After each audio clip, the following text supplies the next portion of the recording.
Hey everybody, it's Safi and Marco, Dish Out on Movies, the only movie review show on YouTube to review movies in terms of food. It's just Marco here once again, and I am here today to review Miller's Girl. This movie finally popped up on YouTube, and I thought, let's do it. Let's finally watch it and review it like I wanted to on that specific day. But what did I end up reviewing? The Biggest Loser Season 1? Yeah. So anyways, I felt bad too because, going into this movie, I had heard all these bad reviews and, was basically like going into the movie thinking that it would be bad a little bit. But I still had an open mind because I was talking about this the other day with someone on the Facebook comments. They said, I said that I really wish that they would make a Crush sequel. The movie The Crush that I reviewed last year, I said I'd love to see like a part 2 of that years and years later. And instead of like making it about her and him, make it about Alicia Silverstone's character like facing off against like a younger girl who's like another like Crush type, the character like she used to be, and have it to be where like she's got to stop this younger girl from ruining this other guy's life, like something like that. I thought that would have been something that would be really cool, like a Cobra Kai type of thing. And the guy was like, well, why don't they just make an original movie that's like The Crush? And I was like, well, you're right about that, but also, like, it's 2024. And you guys know in 2024, these types of movies, especially, this is a very niche genre, the forbidden romance genre. You got movies like Lolita, Licorice Pizza, Queen of Hearts, Summer of 42 or whatever. That one movie that was like, I think they called it also Lolita, The Obsession of Something. Excuse me, sorry. And that had Tatum O'Neal with that guy who was with Elizabeth Taylor, Richard Burton. Movies like that. But it's like, those movies worked. Well, Licorice Pizza wasn't very good, but those movies worked because they understood the genre. And they followed the genre and still did their own thing and still had something worthwhile to say. This movie, on the other hand, we're going to get into it. The plot of this movie, too, going into it, I saw the summary for the movie, which gave me the idea that it was going to be like a reverse Marnie. I thought that maybe at the beginning of the movie, he's going to be like favoriting his student because it's all about this English teacher and his teacher's pet student. And maybe at the beginning he would favorite her and then he would go too far and then she would blackmail him. And for the rest of the movie, she would be like forcing him to be in a relationship with her. And then by the end of the movie, it would just, go get worse and worse and worse. But instead of that, I get into the movie finally. That's what I thought the movie was going to be. And I know that it's bad to have like preconceptions about what a movie's going to be, but the summary, that's what it indicated to me. So it just kind of, that's what I thought was going to happen. And so I get into the movie finally, and wow, it was pretty bad. It's definitely the worst forbidden romance movie that I've seen. Sorry. I just got an itch in my throat for some reason, and like Safi. So the first thing that we should talk about is the fact that this is not really as much of a forbidden romance as it usually is. They're both 18 and over, so that makes it to where, Lolita, obviously that girl was not 18. The guy was. That's why it's called forbidden romance. The only forbidden aspects in this movie are the fact that she's a student and he's the teacher, and the fact that he's married. Those are the only two elements that make this romance forbidden. Oh God, I hope I'm not turning into Safi. Oh no. And that's a big problem, because I think that it's one of the signs that this movie is a 2024 movie. The fact that, oh, she has to be 18, because if she's under 18, it's going to be controversial. And, but that's the problem, too, because that's what the forbidden romance genre is for. It's for a controversial story. It's not for this kind of, because I think, too, nowadays, people have gotten really, really weird. Back in the day, everyone could admit, we watched American Pie, and it was fucking hot. Those girls, they were fucking hot. Nowadays, you're not even allowed to say that anymore, because they played characters that were under 18, even though the actors were all over 18 when they shot the movie. It's oh no, you can't say that they're hot anymore. You can't say that Tara Reid in American Pie was hot anymore, because that makes you a you-know-what. And I just think that, as long as they're over 18, it should be fine. Lolita, that movie did not push it over the boundaries, over the line, that, it stayed in the safe zone and still told a really good story, because she was I don't know, I can't remember how old she was at the time, the actress, but, that would be an exception. But with this movie, Jenna Ortega is over 18. She's 22? Is she 23? I can't remember. But she's an adult, and so it's really weird that, you have this movie that could be a really, really good movie, potentially. But you start off by shooting yourself in the foot, because she's 18. She's fucking 18. And it's so weird, too, because she's one of those actors like Tom Holland, where she's always going to look like a kid.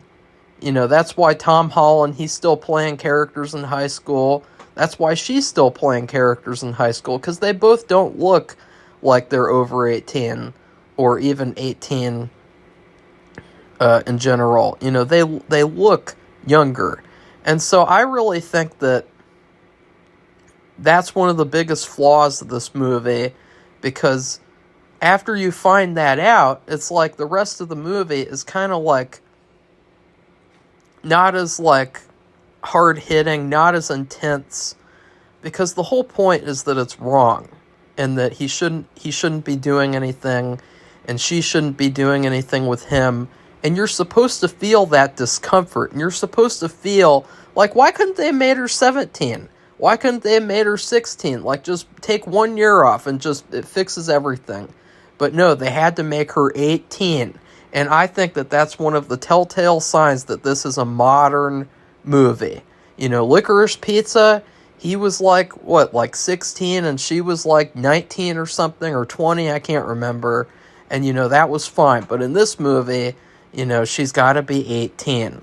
And so the only elements that are forbidden are the fact that there's student and teacher, and that he's married.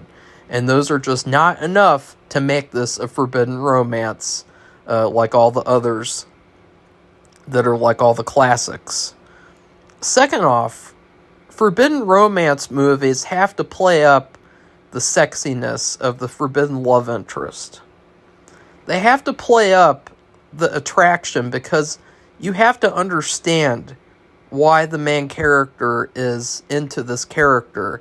And the only way that they really show that Jenna's character is attractive is by having her be really intellectual and smart, and having her read a lot of books, and having her, read the teacher's book. He wrote a book, and of course nobody read it, but she read it, of course, and so that makes him attracted to her. But there needs to be more than that. In The Crush, the whole movie, Alicia Silverstone was fucking hot. I mean, that is probably one of the hottest movie characters of all time. Like, because Alicia Silverstone, she was smoking hot. And in this movie, this character, she's never really made to look like that except for like 2 scenes. And in one of the scenes, which is like, it's a sex scene, but it's not a sex scene because they didn't actually have sex, or at least I think. I mean, I don't know for sure anymore because the movie turned into a fart sniffing pretentious fucktard movie near the end. But there's one sequence where she's dressed up in this like dress that's like really shiny, and it's kind of provocative, I guess, but it looks like a perfume commercial. It doesn't even look attractive at all to me. Like, it looks queer, it looks stupid. And then also there is a little scene where she makes out with her friend, her girlfriend Winnie, and they have a little makeout session, and that was the only scene in the whole movie that was like as hot as The Crush. But other than that, this whole movie, it's completely devoid of sex. It's devoid of attraction. It's devoid of any kind of, like, because that's part of these movies, like, especially you think about Queen of Hearts. You know, that was a really, really good forbidden romance movie compared to this. And in that movie, you know, they actually had sex for real. And like that woman and that guy, and that was like a really, really good example of how to do this kind of thing the right way. You think about, and I'm not saying that it is sexy, I'm saying that you have to show, you have, because the whole point of this movie is you have to put yourself in the mindset of these characters. You have to put yourself into the story so that you can understand, and you can't understand because I know that there's a lot of guys out there, especially these guys in their 30s and 40s, and they think that Jenna Ortega is like the sexiest person in the universe, which she is very pretty. And you know, they'd love to see her portrayed as, you know, really, really sexy. And in this movie, you know, it's like you're scratching for, or it's like you're scraping and scraping at the bottom of an ice cream container for ice cream that isn't there. And, like, you know, you want that ice cream to be in the container. And so that's another huge flaw with this movie. Like, you think about The Crush. You think about Licorice Pizza, too. I mean, that girl, she's hot. And, you know, they showed that in that movie. And, you know, you at least wanted them to kiss. You at least wanted him to get to kiss her.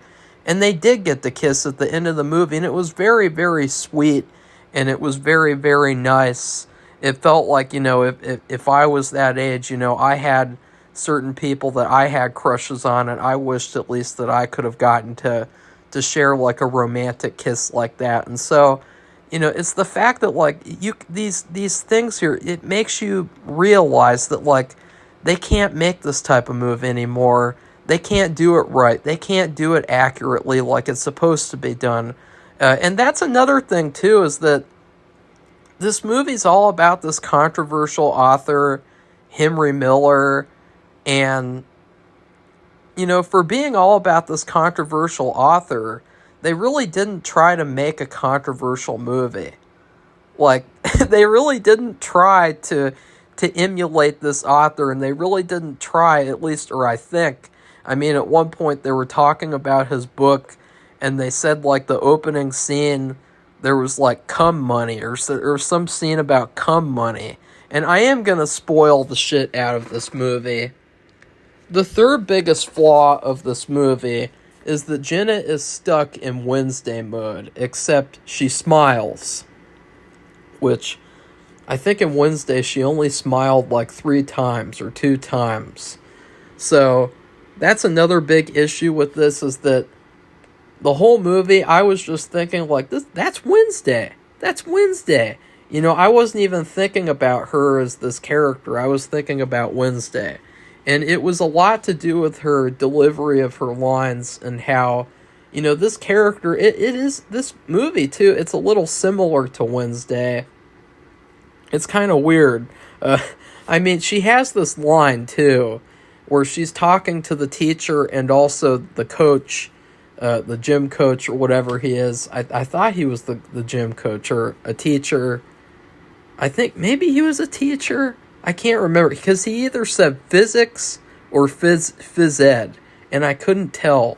So, fuck me. But she comes out of the woods because every day she walks through the forest to get to school, which is also kind of like Wednesday. If you think about it, she walked in the forest a lot in that show.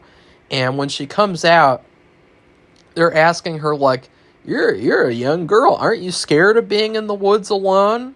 And she says, I'm the scariest thing in it. And that is something that Wednesday would say. That is not something that this character would say. I'm sorry, like, that line should have been cut from the movie. Because that line was basically just there to sell this movie in the trailer to make her look like, ooh, she could have a dark side like Wednesday. But, like, that really felt like out of character because at this point, she was just a regular old high school student and, she was a goody-goody a little bit, but she wasn't like the evil character that she is later in the movie.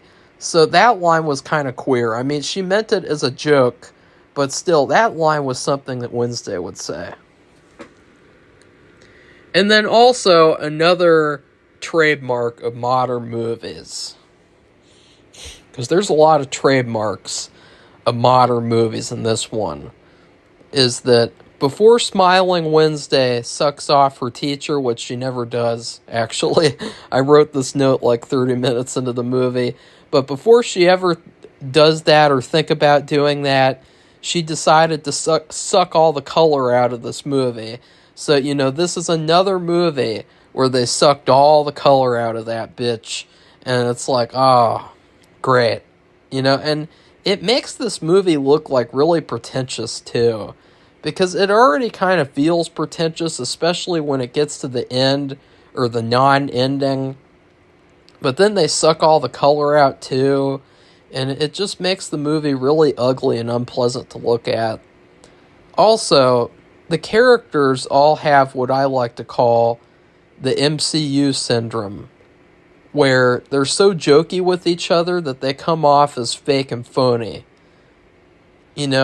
Everyone jokes around, everyone is sarcastic, everyone has some smart line to say, and I get, like, the characters, in order to build chemistry, they need to have a good rapport with each other, and they need to be able to joke around with each other, but everyone in the whole movie is just a jokester until it gets to, like, the third act. But characters in a forbidden romance movie in general, they need to come off as serious so that they are presented as a threat to the main two characters being discovered.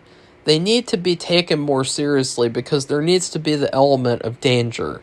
And the element of danger is not present in this movie because, number one, she's 18. And number two, the characters, they're all jokesters, like the guy's wife, she's like her character is really, really icky. Like, I was like, ooh, God, I'm so glad I'm not married to her. The character, that is. I'm not saying that, the actress did a really good job at playing, like, an unpleasant wife character. Like, ugh. She's like a workaholic, but she's like telling her boss that, she can, F her in the you-know-what and, like, stuff like that. And it's like, every character in this movie is just a joke until the third act. And then in the third act, it's like all of a sudden...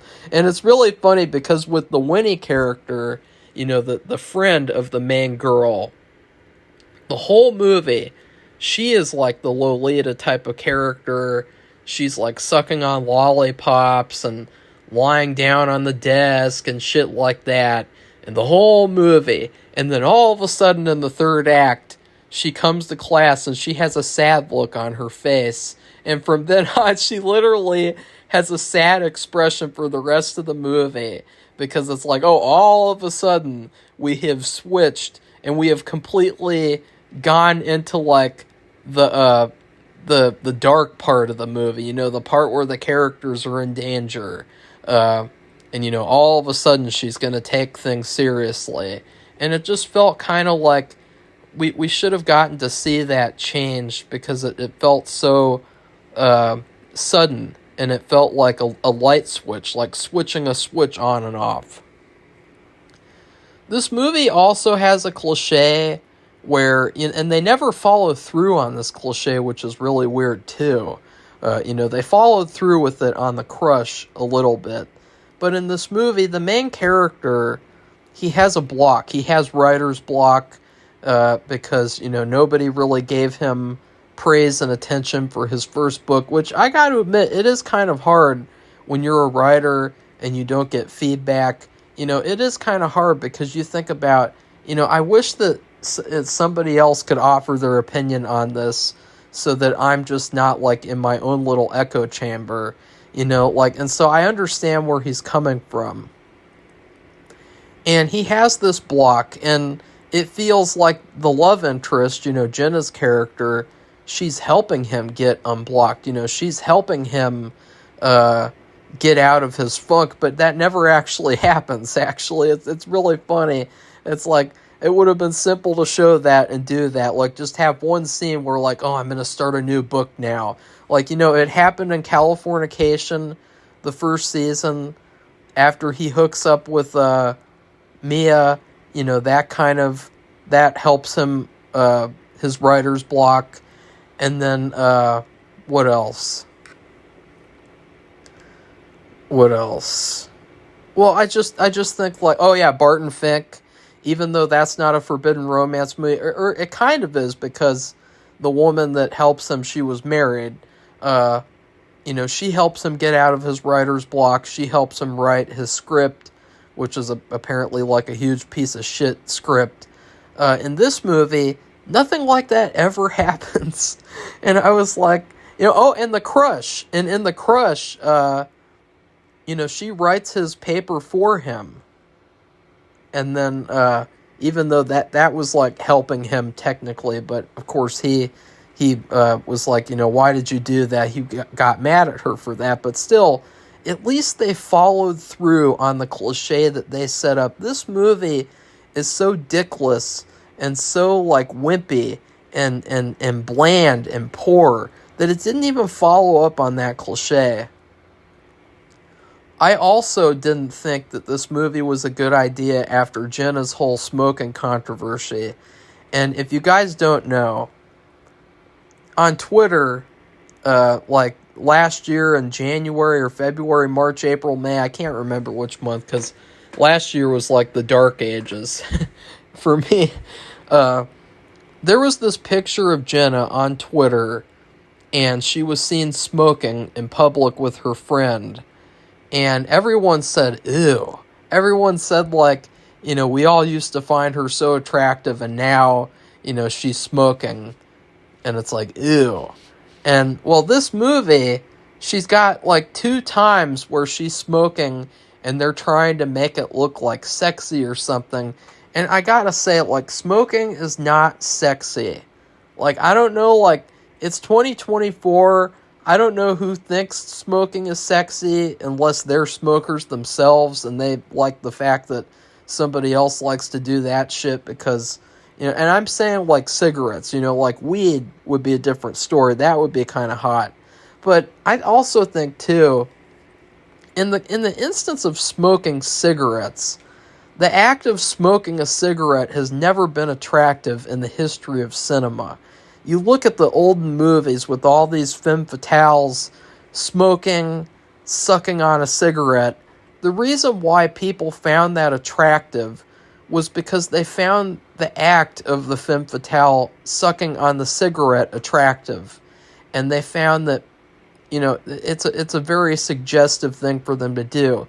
It had nothing to do with the idea of smoking that cigarette. It had to do with a woman's lips being put onto a cigarette and smoking it.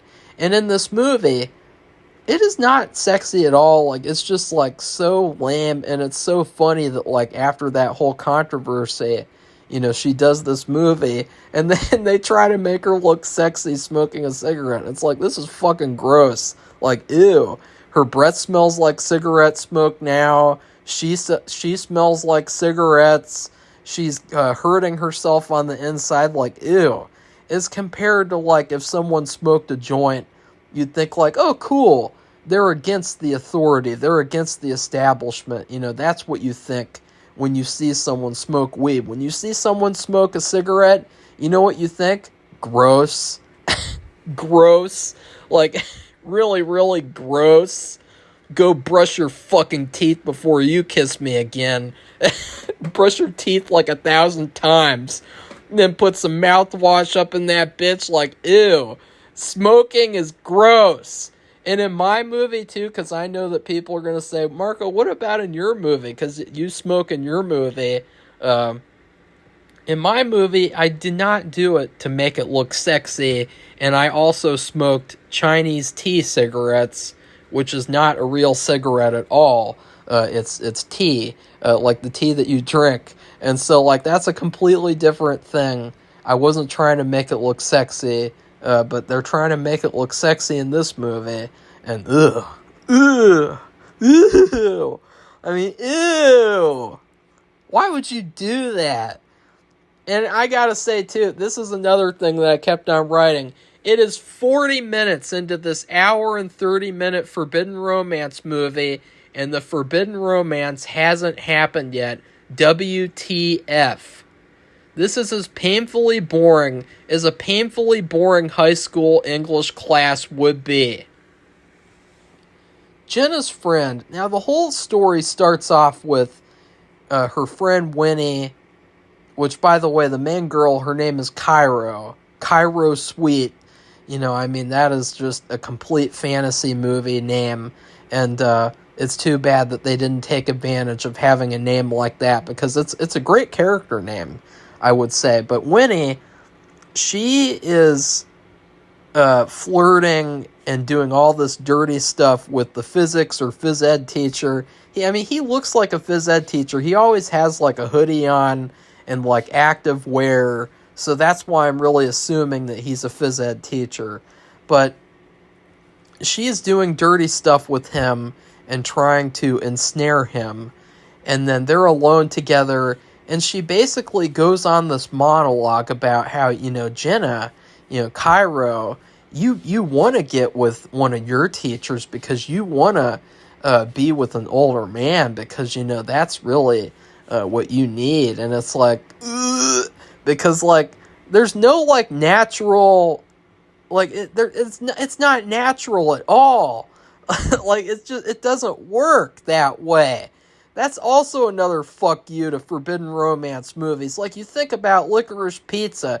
Did that fucking guy, did Philip Seymour Hoffman's son, did he need someone to tell him to be turned on by that main character? No, he didn't. From that very opening scene, he was rock hard for that character. He had some hard licorice for her. And so, like, that's another failure. Like, why does the love interest need her friend to convince her to be interested in the main character? I mean, that is just lame sauce.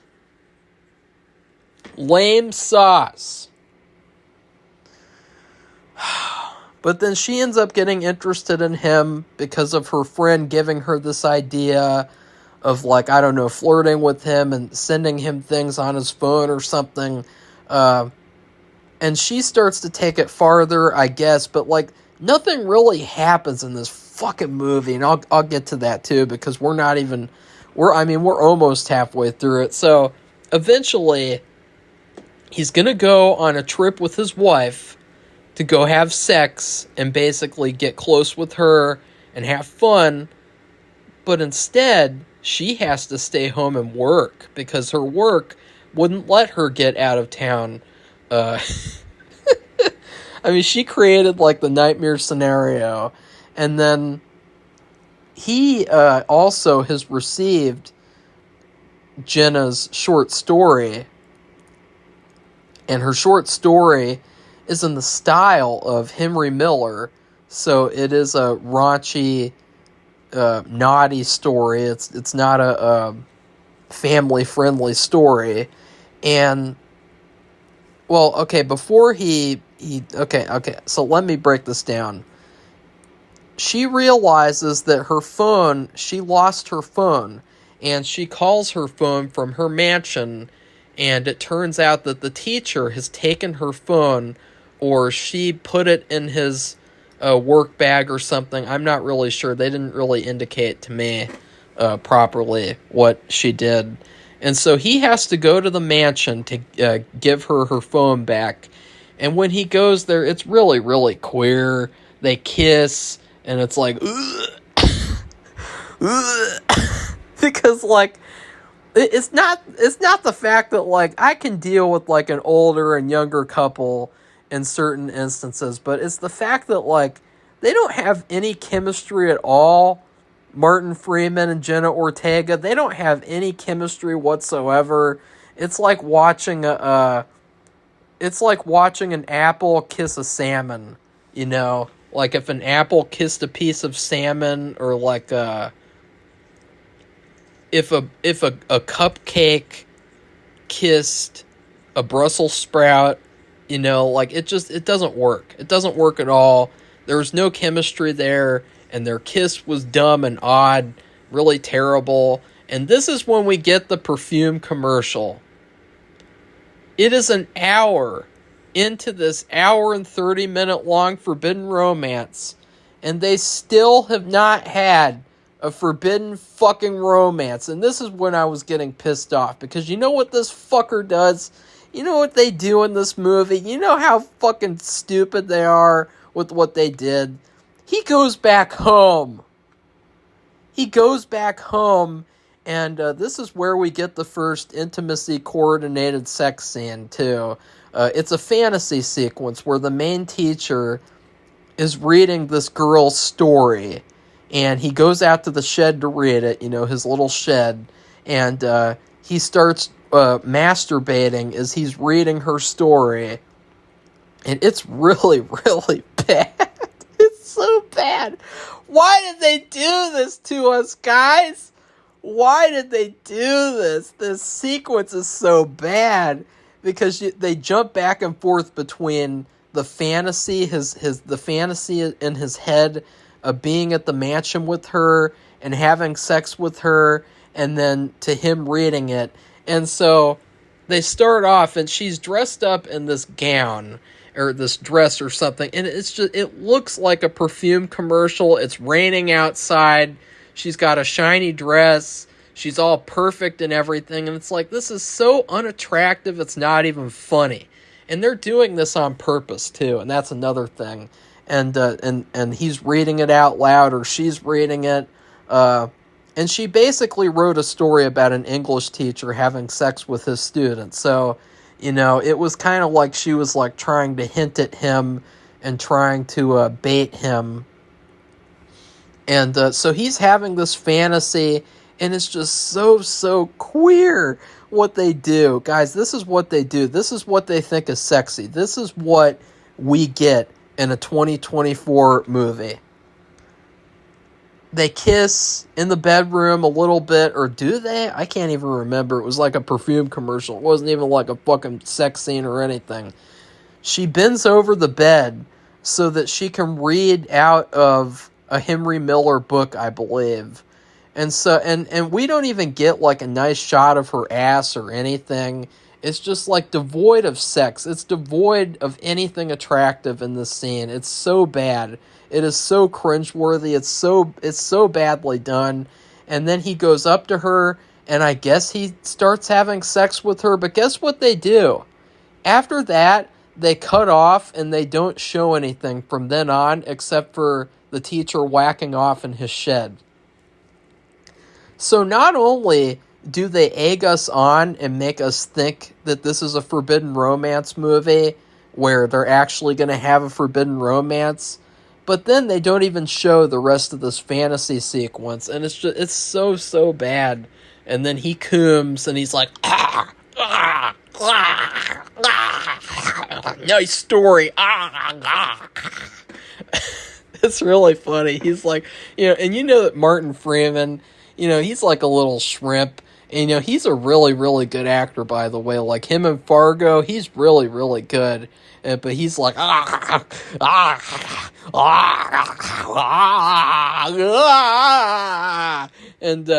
it's really bad. This defeats the anticipation of these characters getting together, too, because you're seeing them in a fantasy sequence before they ever get together in person, and they never even get together in person either.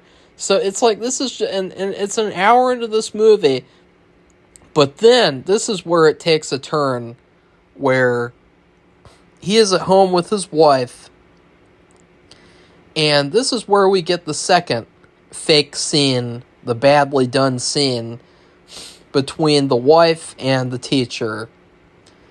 It's really weirdly shot because, like, they don't want to show anything sexy in this movie. They just want to show you what's going on without showing you in a really unsexy way.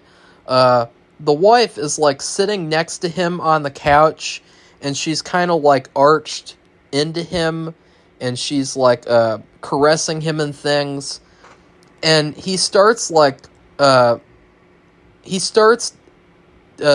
talking about the story again out loud to his own wife, and his wife is getting turned on, and she takes his you-know-what out, and she's starting to, give him a hand job.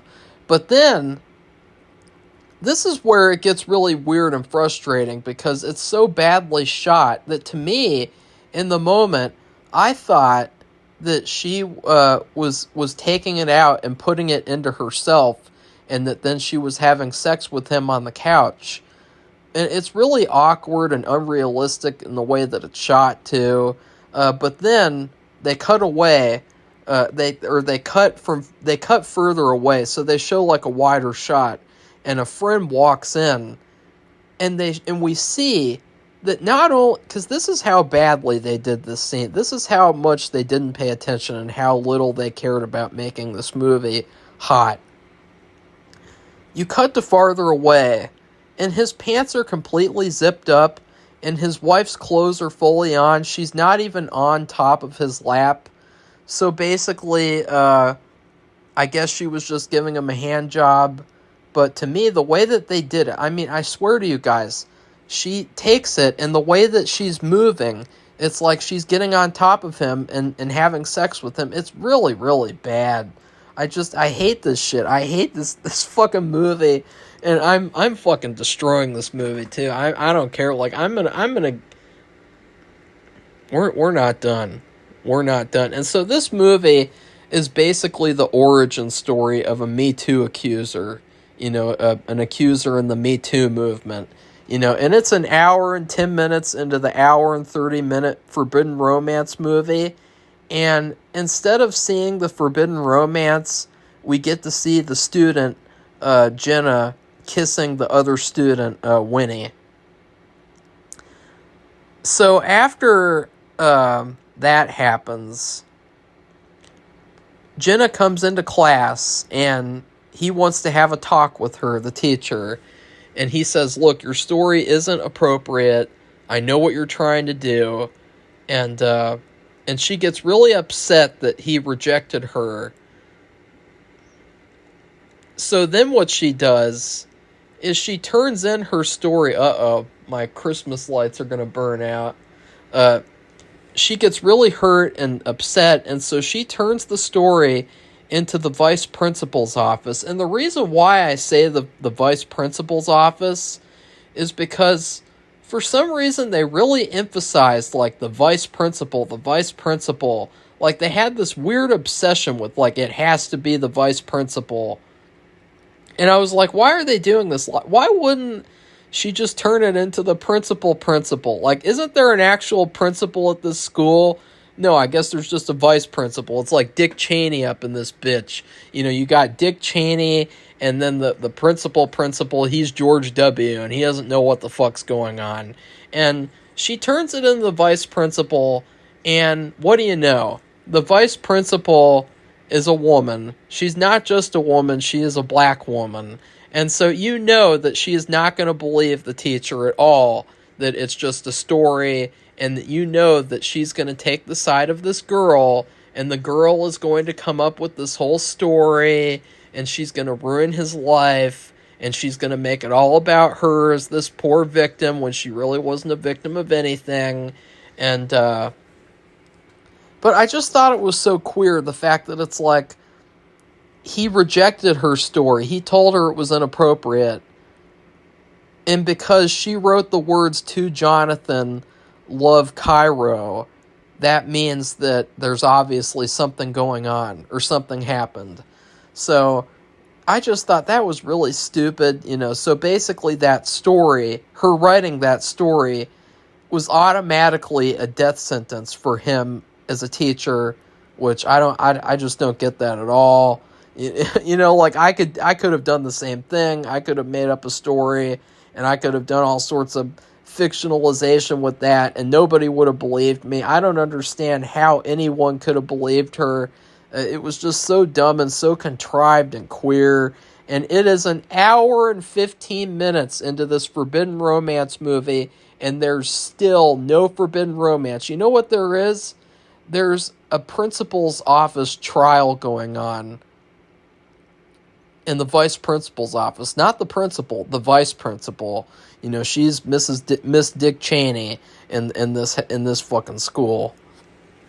And so then the main guy, he is painted as the villain, even though he did nothing wrong.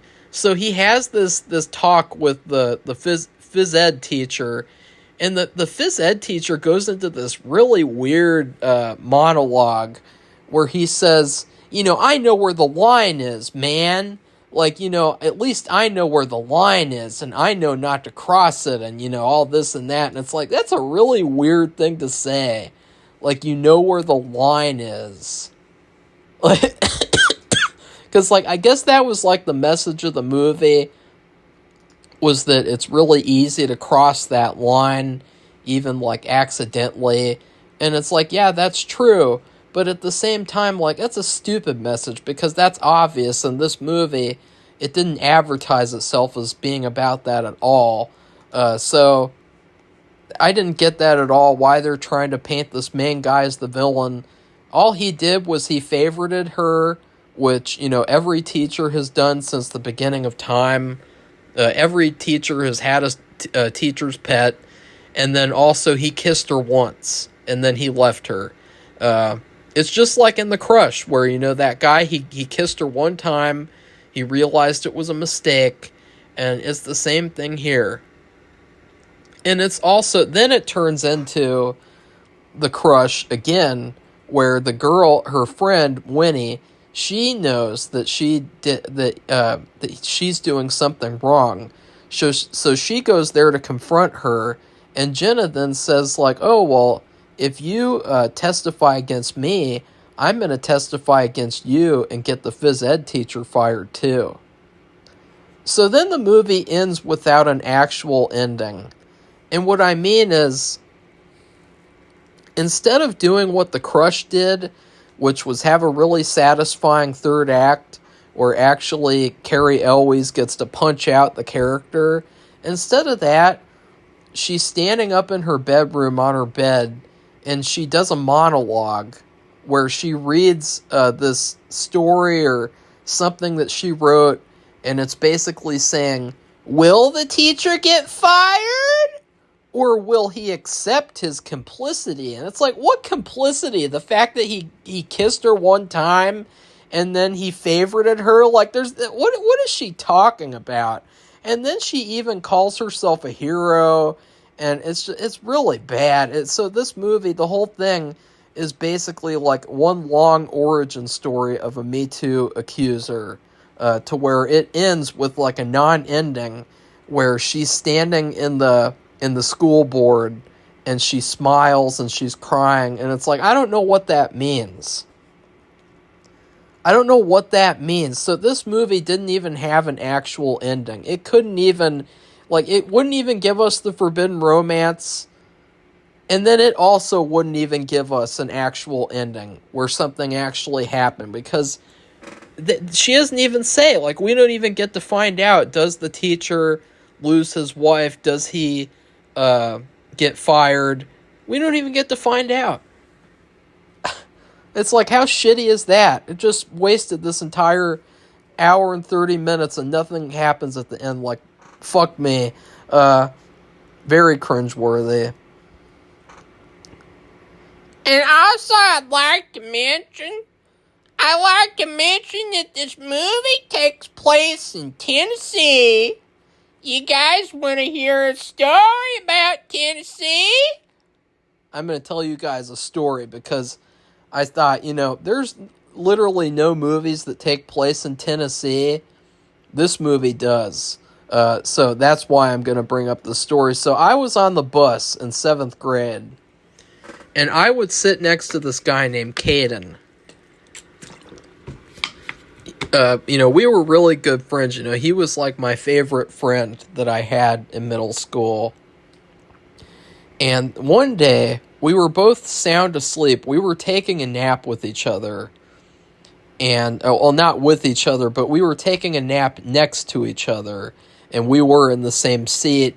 And because we were very tired. And so, we were just enjoying having a nap. But then all of a sudden, we were woken up out of a sound sleep to this substitute bus driver yelling at the top of her lungs. Not only that, but she slammed the bus to a halt, to a stop. And she was like, "What the fuck is going on here? I'm a Tennessee bus driver. You fucking fucks." And so she pulled into this neighborhood, and she slammed on the brakes, and she sat there, and she's like, "Who threw this at me? And she's screaming at the top of her lungs because someone in the back or somewhere, someone threw a piece of paper and hit her in the face while she was driving. And I know that was a very bad thing to do, but the reason why I'm making such a big deal about it is because it was very obvious who threw the piece of paper at her. It was this guy named Marcel, and he was one of the troublemakers on the bus. He always caused trouble. He was a weirdo. He was a fucktard. And it was very clear that he was the one who threw it at her, because then he started to argue with her. He started to have a back and forth with her, and so she got really, really negative. And she was like treating everyone on the bus like we all did something wrong. And she sat there, and for 20 minutes, she was talking with the bus woman, the woman on the walkie-talkie. She was talking with her about getting the police, because the police needed to come in and have a talk with all of us on the bus. And it's like, what the fuck? Like, me and Caden and I, we were sound asleep, and we were woken up to that unpleasantness. And we did nothing wrong. Caden is the one who not Caden, Marcel was the one who did something wrong. He was clearly the one who did something wrong. And yet she was going to get a police officer who I would imagine has much better things to do. There's actual real criminals out there, and not someone who throws paper on a bus. And so she did that for 20 whole minutes. And then they were like, "Oh, well, maybe we'll let him off this time. Maybe we'll just, let this one slide. Maybe." They did that for 20 whole minutes, and she's like, "Okay, I'm fine." So then she's driving us all home. And what made it even worse is that, my stop was one of the last stops. My stops, I think it was the third or second to last stop. So I had to suffer through all of this shit. I had to ride it out until the very end. And I also had to be there with Marcel. And so Caden and I, we were so pissed off too. Like, why are we getting in trouble for something that someone else did? And so Caden got off, and then we were on the way home. And then this is where Tennessee came into play. Because the substitute bus driver, she kept on acting so angry to all of us, and she was very upset. And she said, "You messed with the woman from Tennessee. You messed with the bus driver from Tennessee. You didn't just mess with any old woman. You messed with someone from Tennessee."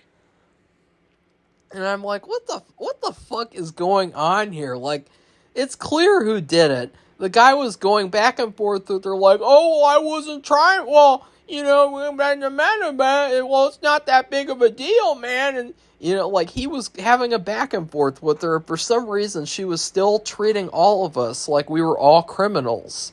Like, even though we were sound asleep, not doing anything wrong. And so, when I finally got off the bus, I went up to the front, and she's like, "See ya." She's like, "See you later." Like, she was like very, very like angry even at me. And it's like, I didn't do anything wrong. And this substitute bus driver from Tennessee, like, I don't know what that means. Like, why is she saying, "I'm from Tennessee"? It's like, what's up with Tennessee? Like, can someone tell me, like, is there some, like, thing that I don't know about? Like, people that come from Tennessee, you have to worry about them or something? Like, I didn't understand that at all. Like, she could have said that she's gone from anywhere, that she's from anywhere. She could have said, "I'm from Lexington, Kentucky. You messed with the woman from Lexington, Kentucky." She could have said, "I'm from Cleveland. You messed with the woman from Cleveland, Ohio." But no, she said, "I'm from Tennessee. You messed with the woman from Tennessee." So, that is my story about the Tennessee substitute bus driver. Really, really pissed me off. It was so irritating. All she had to do was stop the bus and take note of the guy who did that, who's very obviously the guy who did that. And he never did anything like that again, too. So, instead of doing that, guess what she did, guys? Guess what she did to that guy, to Marcel? She did absolutely nothing. So that guy who threw a piece of paper at the bus driver and hit her in the head while she's driving the bus could have caused a serious accident. She didn't do anything. She let him get away with it. And so he got to keep on riding the bus. All she had to do, since she's from Tennessee, all she had to do was call the whatever and tell them that this specific student did this and they should be kicked off the bus for life. And that's all it would have taken.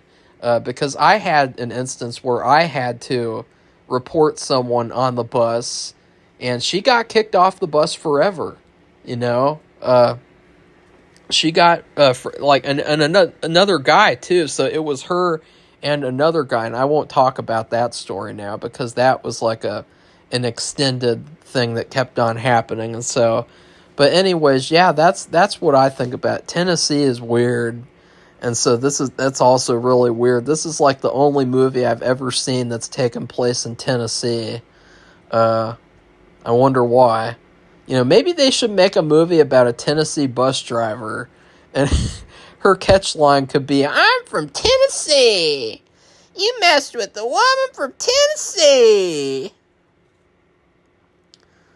So I would also like to point out, okay, well, maybe I should do the food review first. I would rate this movie a chicken breast that has been cooked along with no seasoning on the chicken. So it's a chicken breast without any seasoning. It's just been cooked in the pan. And then also cooked And also cooked potatoes on the side that haven't been seasoned and don't have any butter and haven't been mashed. And no corn. Because not only is this movie bland and dull and really pretentious, and it doesn't offer anything new or interesting to the forbidden romance genre, but it also is just very bland and it doesn't even have an ending. So I'm not going to even give it a vegetable. So that is my food rating for the movie. It was so bad that I thought up of this food rating 20 minutes into the movie. It was that bad. It was so boring. Like, at a certain point, I just kept on checking my watch over and over and over again, like, when is this movie gonna end? And I really, really did not like it. So anyways, the last thing that I would like to do, which I know that this has been a long review, but this movie deserves it. It's helpful. It's all helpful criticism. Like, I know that a lot of it is, like, in character, and so it's kind of over the top, but, like, there's a lot of, like, things that you could take away from this review that would really have helped to make this movie a good movie. But the last thing is that this movie, I realized that this movie goes through a lot of the same story beats as Wednesday Season 1. It's all about a young writer, like Wednesday, whose parents are never around in the show or movie, like Wednesday. The parents never show up. She lives in a mansion, like Wednesday. She lived in the Addams Family mansion. She takes a liking to a teacher. Wednesday ends up taking a liking to the villainous teacher, kind of. You know, she likes her. She likes taking walks through the woods, just like Wednesday. She makes friends with Winnie, who's someone who's like the polar opposite of her on the outside. She's kind of like a slutty girl and everything. Just like how Wednesday makes friends with that Enid, who's like the polar opposite of her. And that friend teaches her how to be a little bit more like her. Maybe too much. Then she kisses her love interest, and that's when he becomes the bad guy in the story. This bad guy also has a shed where he likes to go into to let out his frustrations and fantasize about Wednesday, like Xavier in Wednesday Season 1 did. And also, by the end of the story, her friend realizes who she really is and that she can't ever change her, and so she really just has to put up with her. And the bad guy gets defeated, possibly. And the story ends with the young writer performing a monologue narration, just like every episode of Wednesday. Oh yeah, and the movie also ends up with her in the principal's office. Sound familiar? Boom! Mic drop. So there you go. That is my review of Miller's Girl. I did have another story, which was kind of hilarious, but also kind of sad. But I thought one story is enough because I didn't anticipate this movie being, this review being an hour long. So anyways, I hope you guys really like this video. Please like, comment, and subscribe. And then, yeah, goodbye, everybody. See you soon.